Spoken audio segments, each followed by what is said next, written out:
Good morning sir. अरे good morning, good morning. और भाई क्या हाल चाल है?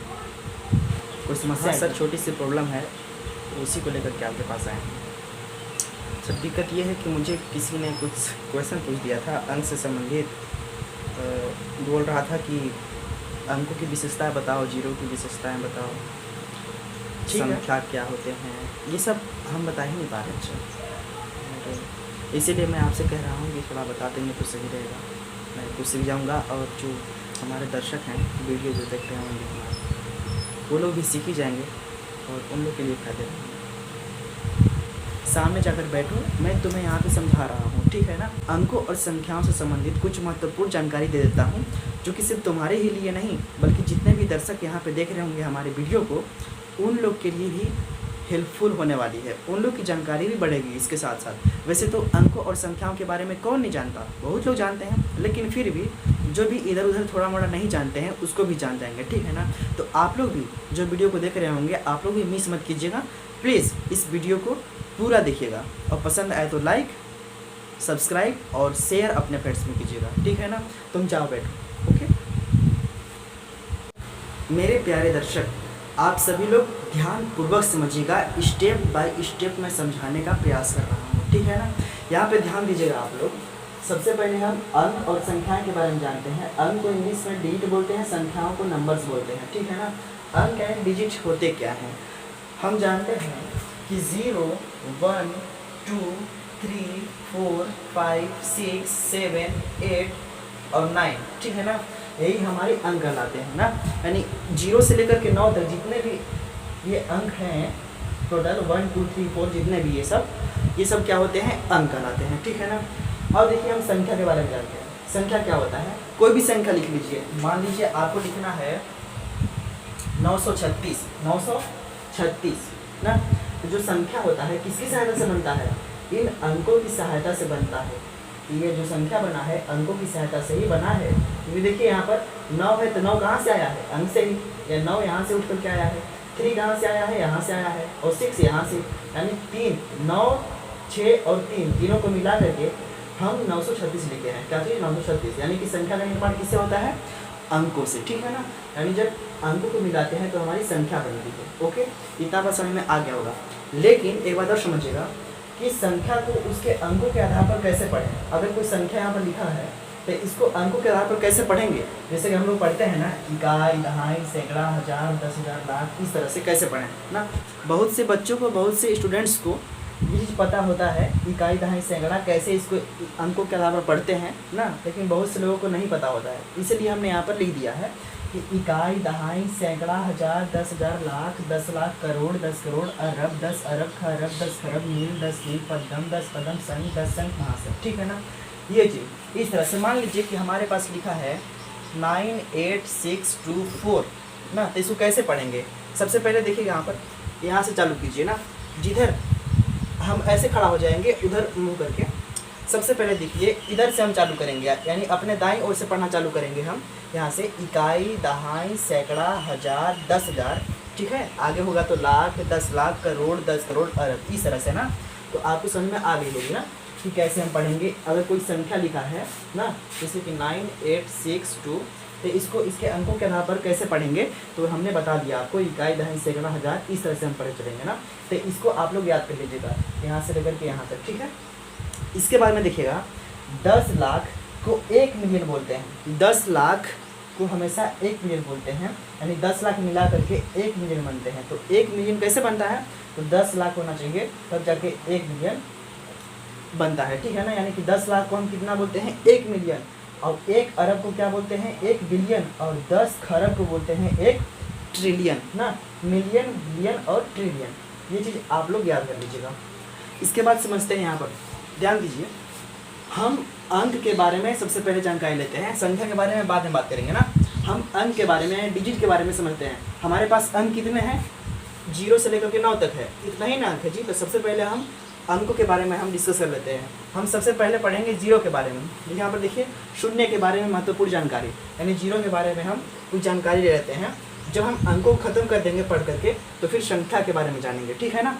तो इसलिए यहाँ पर देखिएगा, इसमें फर्स्ट पॉइंट कह रहा है कि शून्य की खोज भारत में हुई। क्या चीज़?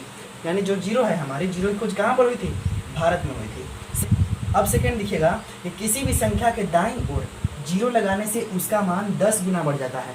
मान लीजिए अगर हमारे पास 2 लिखा है, ठीक है, तो अगर इसके दाईं ओर यानी कि उधर एक जीरो लगा दें, यानी कि 2 यहाँ पर है ना, अगर इधर एक जीरो बढ़ा दें तो इसका मान जो है इसका 10 गुना बढ़ जाता है। बढ़ता है कि नहीं, 2 दहा में 20 होता है ना। मान लीजिए अगर 5 है यहाँ पर, अगर 5 के बाद अगर इधर हम जीरो लगा दें, शून्य, ये शून्य की विशेषता बता रहे हैं आपको। अगर हम किसी भी संख्या के उधर यानी कि दाईं ओर हम शून्य लगा देते हैं तो इसकी जो वैल्यू है, जो इसकी मान है, 10 गुना बढ़ जाता है। 5 दहा 50, अगर यहाँ पर 6 है तो अगर जीरो लगा देंगे तो 10 गुना बढ़ गया, यानी कि 6 दहा में 60। समझे ना, ठीक है, इतना समझ में आ गया होगा। इसके बाद में ध्यान दीजिएगा कि किसी संख्या में जीरो जोड़ा जाए या घटाया जाए तो उसके मान पर कोई प्रभाव नहीं पड़ता। किसी भी संख्या में जीरो को जोड़िए या घटाइए, इसके मान पर कोई प्रभाव नहीं पड़ता है। मान लीजिए कि आपके पास लिखा हुआ है 986, अगर इसमें हम जीरो जोड़ दें तो इसके मान पर कोई प्रभाव नहीं पड़ेगा, इतना ही आएगा, कितना, 986 लगन। लेकिन अगर इसमें से हम जीरो घटा दें, यानी कि 986 अगर लिखा है, अगर हम जीरो माइनस भी कर दें तभी कितना मान आएगा, इतना ही, यानी कि 986, यानी कि इसके मान पर कोई प्रभाव नहीं पड़ा। ठीक है ना, पड़ा क्या, नहीं पड़ा। यानी जीरो की एक विशेषता ये भी है कि किसी भी संख्या में अगर जीरो को जोड़ें या घटाएं तो उसके मान पर कोई प्रभाव नहीं पड़ता है। लेकिन किसी संख्या में शून्य से गुणा करने पर उसका मान शून्य हो जाता है। किसी भी संख्या है, अगर कोई भी संख्या है, कितना भी बड़ा संख्या है, इतना भी बड़ा जितना कि आप सोचे नहीं होंगे, उतना ही बड़ा लिख लीजिए, उसमें केवल जीरो से गुणा कर दीजिए तो उसका मान हमेशा जीरो होता है। क्या, जीरो, यानी कि 982 है, ये है ना, तो इसमें अगर जीरो का गुणा कर दें हम तो इसका मान हमेशा जीरो आएगा। अगर कोई पूछे आपसे कि 2 8 7 2 3 4 5 में जीरो का गुणा करिए तो इसका मान डायरेक्ट जीरो लिख सकते हैं, इसका परिमाण ही जीरो हो जाता है। ठीक है ना। अब दिखेगा एक चीज़ और भाग देने पर अपरिभाषित, अगर कोई संख्या है उसमें अगर भाग देते हैं, यानी कि 5/0, 6/0, 12/0, ठीक है ना, तो इसका जो मान होता है इन्फिनेटिव होता है, अपरिभाषित कर सकते हैं। यानी किसी भी संख्या में जीरो से हम अगर भाग देते हैं तो ये हमारी परिभाषित नहीं होती है, अपरिभाषित कर सकते हैं, यानी इसका मान इन्फिनेटिव होता है। ठीक है ना, ये चीज़। अगर हम गुणा करते हैं कोई संख्या में तो उसका मान जीरो हो जाता है, अगर हम भाग करते हैं तो अपरिभाषित करते हैं। ठीक है ना, यानी कि वो इन्फिनेटिव कर सकते हैं उसको। किसी संख्या की घात जीरो लिखने पर उसका मान 1 हो जाता है। किसी भी संख्या पे, देखिए मान लीजिए 5 है, 5 की घात में यदि जीरो लिख दें तो इसका मान हमेशा कितना होता है, 1 होता है। ठीक है ना, कोई भी संख्या आपको दी है, मान लीजिए 5 2 7, इसके घात में कितना लिखा है, 0, तो यहाँ पर बिना सोचे समझे आप यहाँ 1 लिख दीजिए, इसका मान कितना हुआ, 1। यहाँ आपको देखना है कि घात में 0 है कि नहीं, अगर घात में 0 है तो इसका मान हमेशा 1 होगा। मान लीजिए 68292 ये है, इसके घात में 0 है तो इसकी वैल्यू कितना होगा, हमेशा 1 होगा। ठीक है ना, ये चीज़ आपको माइंड में रखना है। इसके बाद में देखिएगा किसी संख्या के घात में 0 लिखने पर उसका मान कितना हो जाता है, 1 हो जाता है ना। पूर्ण संख्या 0 से चालू होता है, कितना से चालू होता है, 0 से। पूर्ण संख्या, हम संख्या के जब बारे में बताएंगे तो संख्या के प्रकार के बारे में बताएंगे, और उसमें प्राकृतिक संख्या, पूर्ण संख्या, भाज्य संख्या, सम संख्या, विषम संख्या, बहुत सारी संख्याएं होंगी उसमें ना। तो वही चीज़ इसमें कह रहा है, जो पूर्ण संख्या होता है 0 से चालू होता है। वास्तव में प्राकृतिक संख्या 1 से चालू होता है। जब मनुष्य प्रकृति में पैदा हुआ था ना, तो उस समय हमेशा किसी भी वस्तु को गिनने के लिए 1 से चालू किया था। मान लीजिए कि यहाँ पर 10 व्यक्ति यहाँ पर खड़े हैं, तो कहाँ चालू करेंगे गिनने के लिए, 1 से ही, तो कि एक व्यक्ति यहाँ पर है, दूसरा यहाँ पर, तीसरा, यानी 1 2 3 4। तो ऐसे ये प्राकृतिक संख्या हो गया, क्योंकि प्रकृति में जब मनुष्य पैदा हुआ तो गिनती 1 से गिनना चालू किया था ना। लेकिन जब 0 की खोज हुई तो उसके बाद में हम 0 को भी उसमें ऐड कर दिए। जब 0 को भी ऐड कर दिए, यानी कि जब 0 चालू होने लगा कि 0 1 2 3 4 5 6 ऐसे, तो उसको पूर्ण संख्या कहते हैं। ठीक है ना, तो वही चीज़ लिखा है कि पूर्ण संख्या हमेशा 0 से चालू होता है, क्योंकि हम 0 के बारे में पढ़ रहे हैं भाई, तो 0 जहाँ पर जहाँ है उसके बारे में जान लो कि पूर्ण संख्या कहाँ से चालू होता है, 0 से चालू होता है ना। एक बात आप जानिए कि 0 न तो सम संख्या है और ना ही विषम संख्या है। ठीक है ना, ये बात तो आप जानते ही होंगे कि 0 ना तो कोई सम संख्या है और ना ही विषम संख्या है, क्योंकि सम संख्या हमेशा 2 से कटता है और विषम संख्या 2 से नहीं कटता है।